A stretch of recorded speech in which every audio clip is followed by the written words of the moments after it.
Merhaba arkadaşlar. Bugün size çok güzel bir zencefilli kür tarifi vereceğim. Sağlık için çok gerçekten faydalı bir tarif. Şöyle limonlarımı aldım. Bakın bu şekilde dilimliyorum.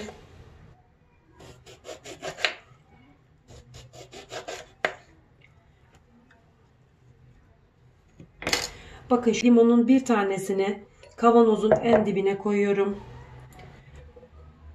Şöyle. Diğerlerini kenarlara alıyorum. Evet. Bu şekilde. Sonra zencefillerimi alıyorum.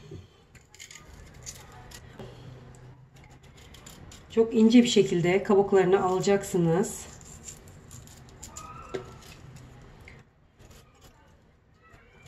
Bir de önemli olan tazesini bulabilmek. Yani ne kadar sulu olursa zencefil o kadar makbuldür.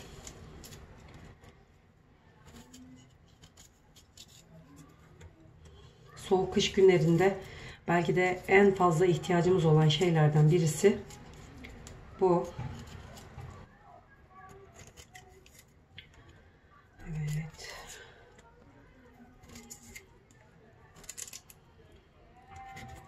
Bu tamam. Hemen.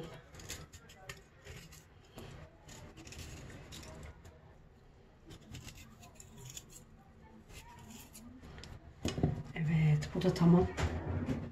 Şimdi bakın rendeliyorum bu şekilde.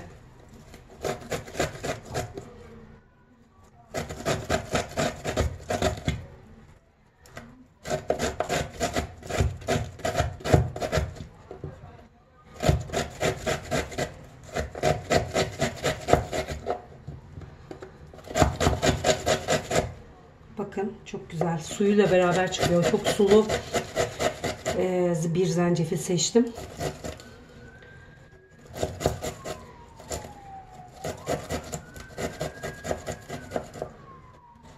Evet.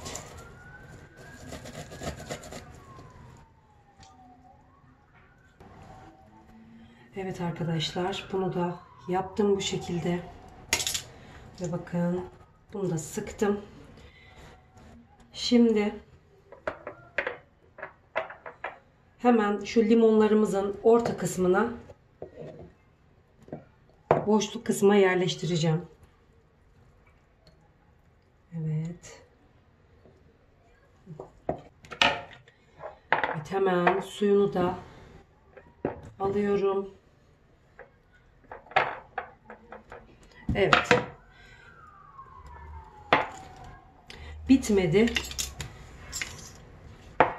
Bakın bir tane kabuk tarçınım var. Onu da bu şekilde içerisine bırakıyorum.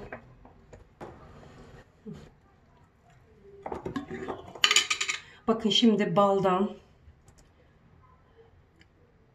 hepsinin üzerine gelecek şekilde gezdiriyorum. Evet.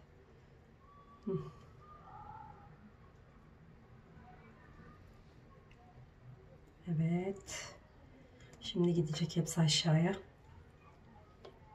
Evet arkadaşlar, bu şekilde yapıyorum. Bakın şöyle.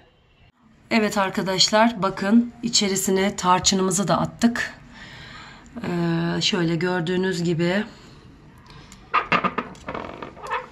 harika bir tarif oldu. Deneyen herkese şimdiden afiyet olsun. Şifa olsun.